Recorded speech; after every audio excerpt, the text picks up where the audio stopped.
సింగరేణిలో ఉత్పత్తి లక్ష్యాలను సాధించడంలో ఎన్నో ఒడిదుడుకులు ఎదుర్కొంటూ కీలకంగా బాధ్యతలు నిర్వర్తిస్తున్న అధికారులకు పర్ఫార్మెన్స్ రిలేటెడ్ పేమెంట్ చెల్లించకపోవడం దురదృష్టకరం, బాధాకరం. సహజంగానే అధికారులు అంటేనే యాజమాన్యానికి హక్కులు, సౌకర్యాలు కల్పించడంలో సింగరేణి సంస్థతో పాటు ప్రభుత్వం కూడా ఎలాంటి లాభాలు ఆయనను లేదా ఎలాంటి పేమెంట్లు ఆయనను వెంటనే నిర్ణయం తీసుకుంటుందని అనుకుంటాము.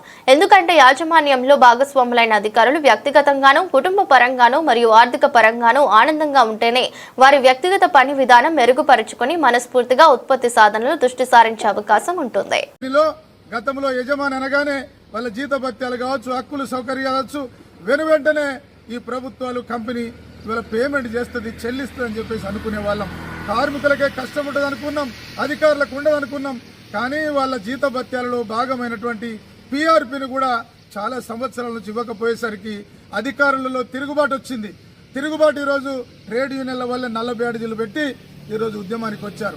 అధికారికి తిరుగుబాటు గుణం వచ్చిందంటే ఇవాళ సహాయ నిరాకరణ వస్తుంది. సహాయ నిరాకరణ వచ్చిందంటే ఇవాళ ఇండస్ట్రీ కొలాప్స్ అయ్యేటువంటి పరిస్థితులు. మన హక్కులు వాళ్ళ హక్కులకు సాధించుకుంటే కొరకు అవి రెండింటిని జోడించి ఉద్యమించేటువంటి పరిస్థితి కూడా భవిష్యత్తులో రాబోతూ ఉన్నది.